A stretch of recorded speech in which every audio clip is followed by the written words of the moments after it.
Good evening and welcome to Sunset News this Monday evening. As always, we bring you news, community stories, economics, weather and sports. I am Glenora Shipura.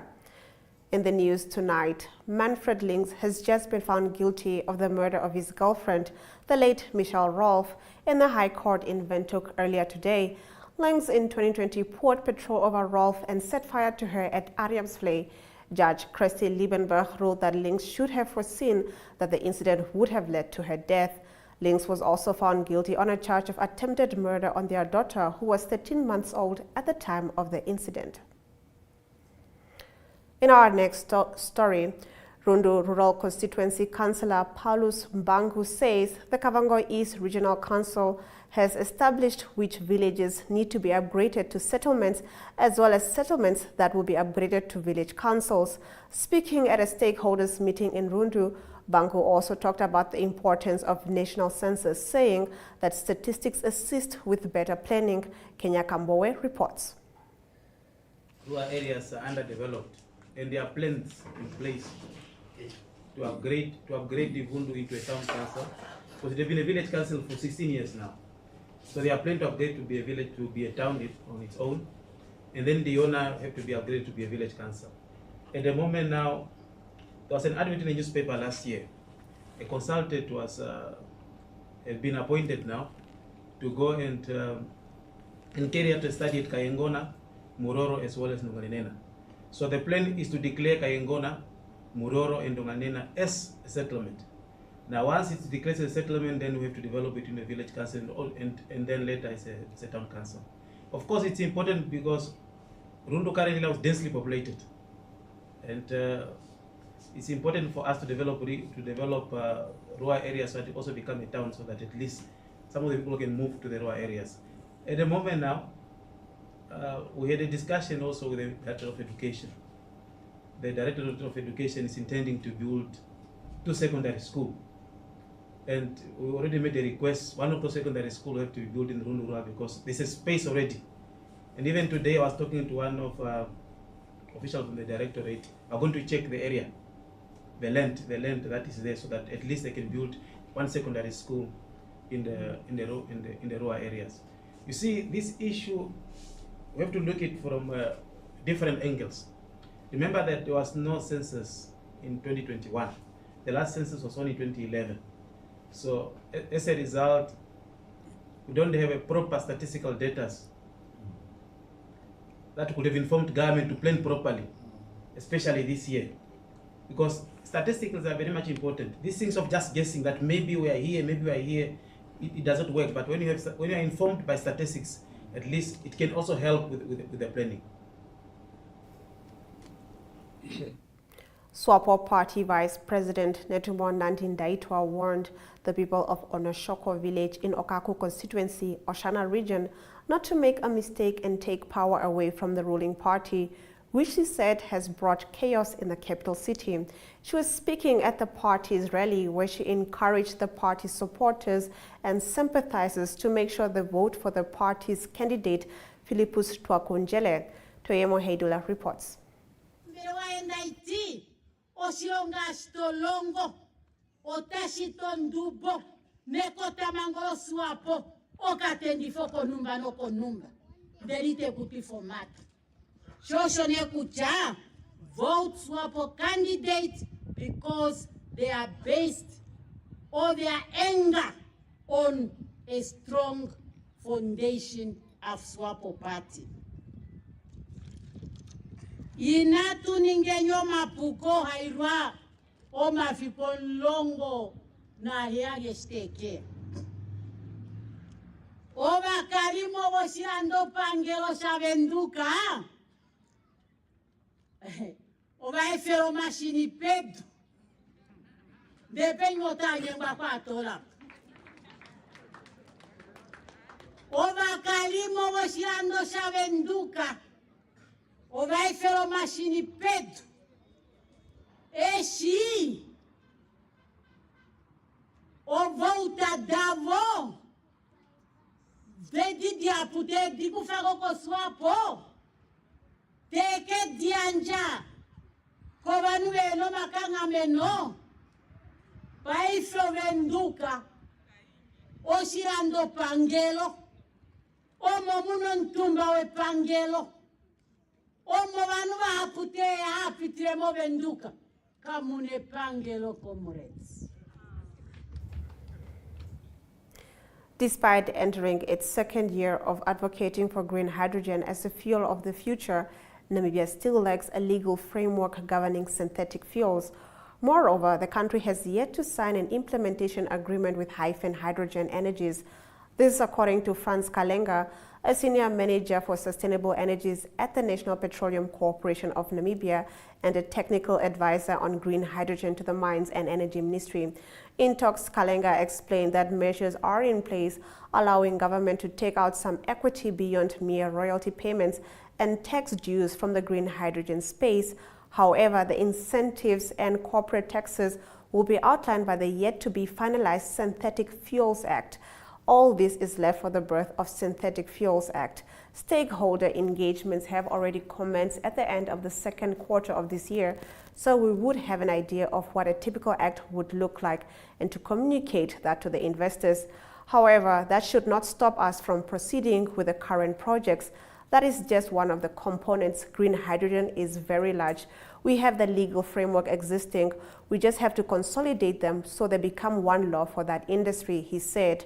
In the works in 2021, Namibia chose Hyphen as the preferred bidder to develop the country's first large-scale vertically integrated green hydrogen project in the Tsau-Kaib National Park at an estimated cost of $9.4 billion US, $154.6 billion Namibian dollars, with the aim of producing 300,000 tons of green hydrogen per year for regional and global markets.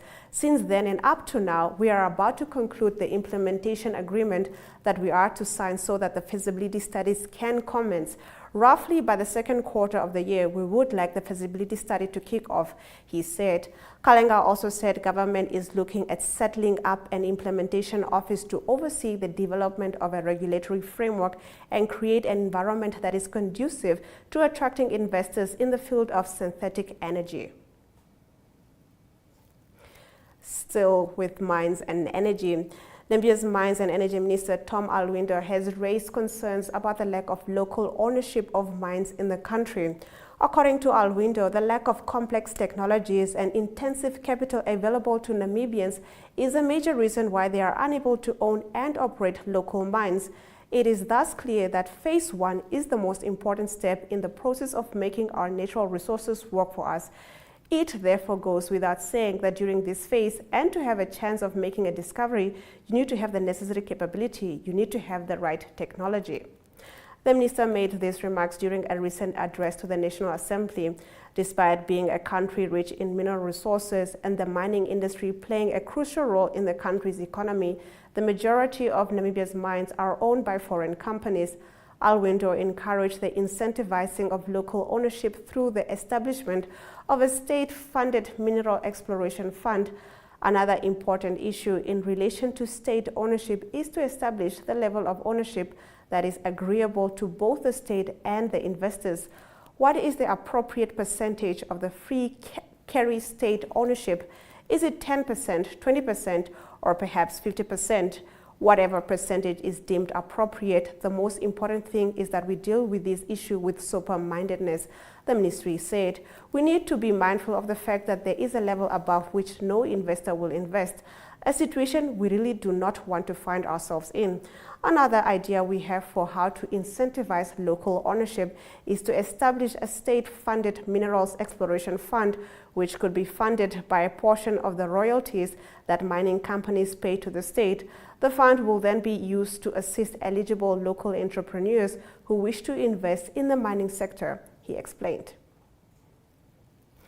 In our story of the day, we take a look at the Prime Minister Saraku Kongwela Amadira paying a visit to Namib Desert Diamonds.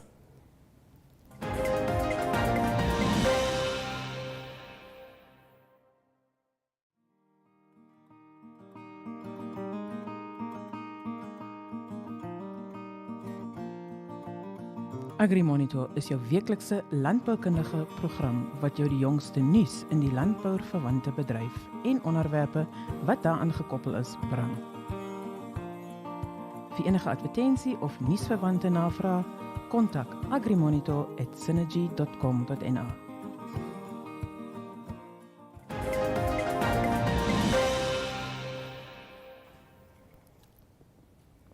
Getting into our story of the day, Prime Minister Sarah Kukongwelo Amadila paid a visit to Namib Desert Diamonds for the first time since the establishment of the company in 2016.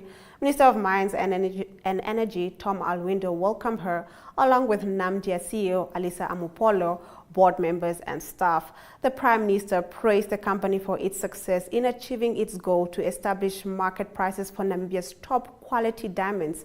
Algeda Greg reports. In fact, there's a question to say, how much are we really getting from our natural resources, including diamonds? Can we get more of this? Can we get more involved in it? And those are the right questions we should ask ourselves. And Honorable Prime Minister, you would recall, Namibia, when it was started in 2016, like with any other company, obviously there's always teething problems. There has been a number of media reporting about Namibia, maybe not so very good media reporting. But we are happy to say, I think, over the last 3 years or so, Namibia had really improved its stature as one of the most probably profitable SOE that we have got. I think Namibia is probably among the few SOEs that are actually starting consistently paying dividends to the shareholder. Indeed, it is very important that our country ensures optimal value for its natural resources, and diamonds are indeed the most valuable mineral resources that Namibia has. And we have to ensure that that contributes not only to higher income earned by the country, but to higher growth, to higher employment created, reduced poverty, and improved welfare conditions for Namibians. Looking forward to get more for our resource. I am also happy to note that the view that we hold that price discovery is not to be an end in itself, but should indeed translate into better returns for our diamonds by whomever they are mined, both in terms of what we fetch when we sell the raw diamonds, and also in terms of the entire value chain development for the diamonds in the country. To make sure that as a country that is a producer, a large producer of top quality diamonds, we develop the capacity to mine it and process it, producing a variety of produce, and that eventually we should be able to import diamonds and process it here. Because now you have countries that actually do not produce diamonds, but they are wealthy countries because they are able to buy our resources in raw form for next to nothing, and process it there, create jobs and income for their countries, and sell to our citizens, a few who can afford to buy these products at exorbitant prices. So I think we should leverage on the availability of these resources to build the necessary capacity. I was happy to hear that the capacity that is available here at Namibia is available to government to use in order to ensure that we are able to formulate policy and administer policy that regulates these resources in a manner that would optimize benefits for us, including re-looking at the agreements that we have with some of our partners, as we see others are doing around the world, to make sure that we are able to use the lessons that we have drawn to get better returns from our resources. I was happy to hear about the branding of our diamonds through the whole value chain up to the market, because I'm never pleased that our diamond can be used as a sweetener for other people's products. We should be able to market our diamonds as Namibian diamonds and be able to get premium prices for it, and be able to advance the image and the brand of the country with the resource that we have, which is diamond, to the very end of the chain of this product anywhere in the world.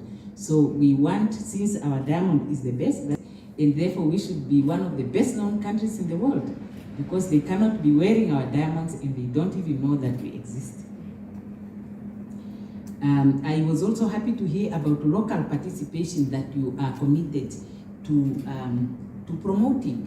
and local participation, not only by way of having local companies buying Namibian diamonds and processing, but companies that are owned by Namibians or that have a participation of Namibians. That is very important. It is very important not only to ensure that our people share in the benefits that accrue from this, but that we also are able to build capacity amongst Namibians so that we can be assured that we would have the ability, if others are no longer willing to share their capacity with us, we would have the ability to harness what the potential that exists in this resource to continue to improve the welfare conditions. The African Energy Chamber will open office in Namibia to focus on promoting local content and capacity building. We will take a look at this story when we return with economic news.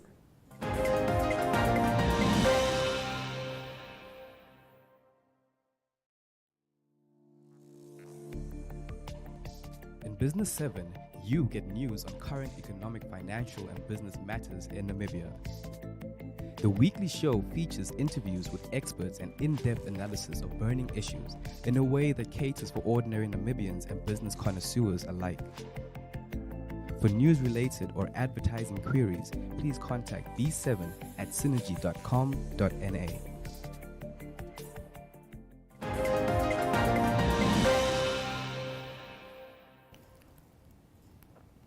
The African Energy Chamber, AEC, will open an office in Namibia to focus on promoting local content and capacity building across the energy value chain.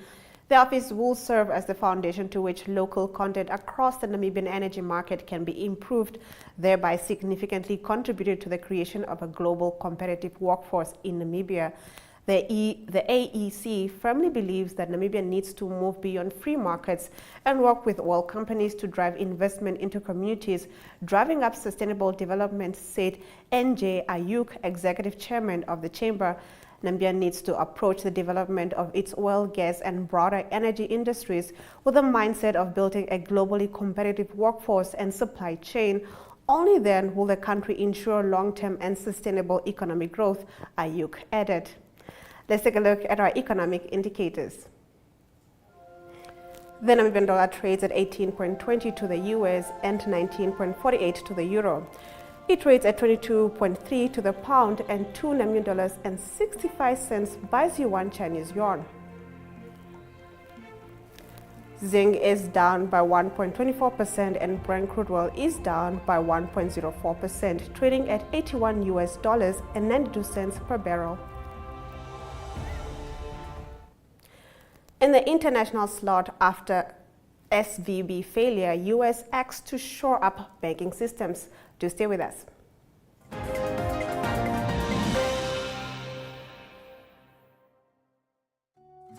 Take a load off and tune into another episode of Brave Namibia as we take a look at both ordinary and extraordinary Namibians.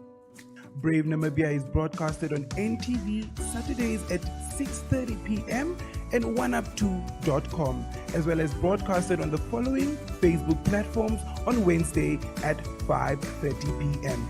Republican, Allgemeine Zeitung, Namibian Sun, and all Namibia Media Holdings pages.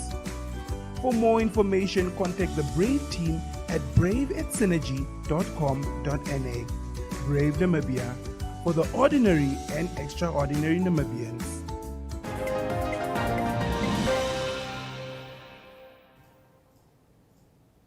U.S. authorities launched emergency measures on Sunday to shore up confidence in the banking system after the failure of Silicon Valley Bank, SVB, threatened to trigger a broader financial crisis.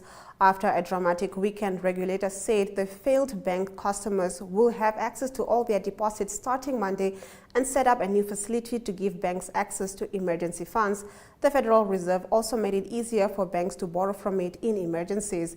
While the measures provided some relief for Silicon Valley firms and global markets on Monday, worries about broader banking risk remain and have caused doubts over whether the Fed will stick with its plan for aggressive interest rate hikes. We now take a look at the weather forecast.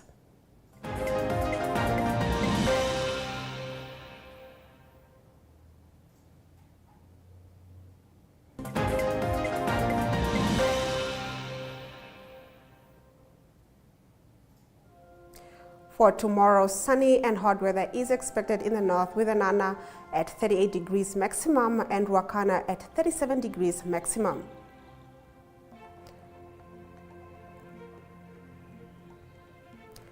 Partly sunny weather is expected along the coast, with a high of 24 degrees in Walvis Bay and 22 degrees in Henties Bay.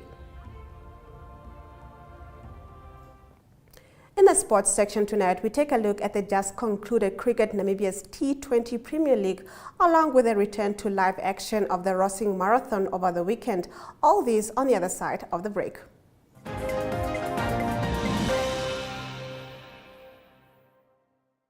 Yo, Joe, what's up, man?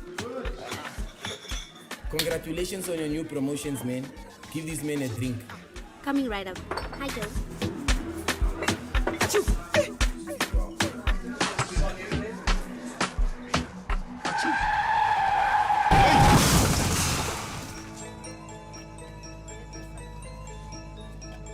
Please drive sober. I didn't.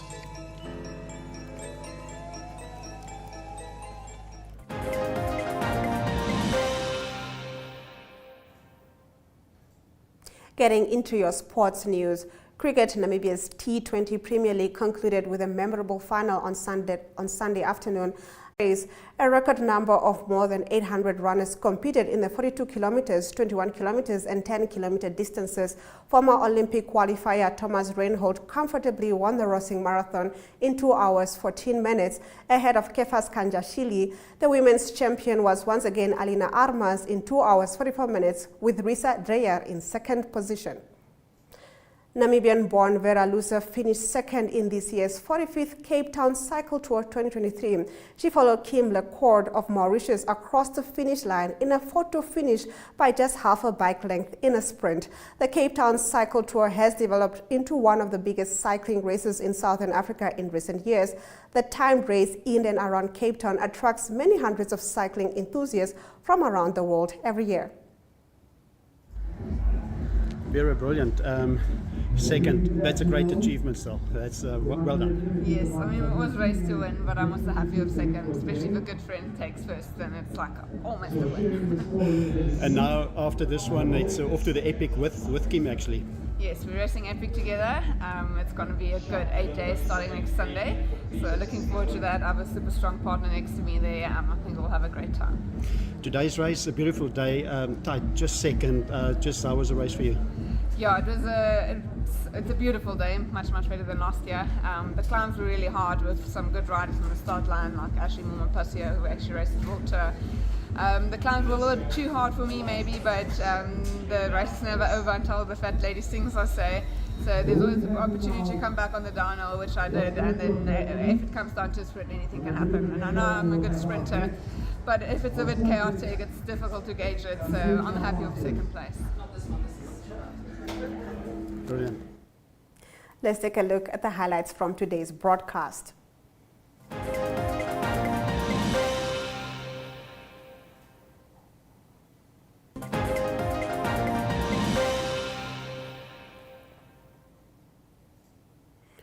Manfred Links has just been found guilty of the murder of his girlfriend, the late Michelle Rolfe, in the High Court in Windhoek early today. Links in 2020 poured petrol over Rolfe and set fire to her at Ariamsvlei. Judge Chrissy Liebenberg ruled that Links should have foreseen that the incident would have led to her death. Rundu Rural Constituency Councillor Paulus Mbangu says the Kavango East Regional Council has established which villages need to be upgraded to settlements, as well as settlements that will be upgraded to village councils. Speaking at a stakeholders meeting in Rundu, Mbangu also talked about the importance of a national census, saying that statistics assist with better planning. Vera Lusa took second position in the 2023 Cape Town Cycle Tour. Kim LeCord of Mauritius won in a tight sprint to finish. And with that, we've come to the end of the broadcast. Make sure you join Sunset News on Facebook, on all the animate platforms on weekdays, as well as on our website, OneUpTwo.com. Sunset News screens on DSTV channel 285 and GoTV channel 94 every weekday and on Sundays from 7:30 p.m. to 8 p.m. I am Glenora Shipura, and this has been Sunset News. Don't end your day without us.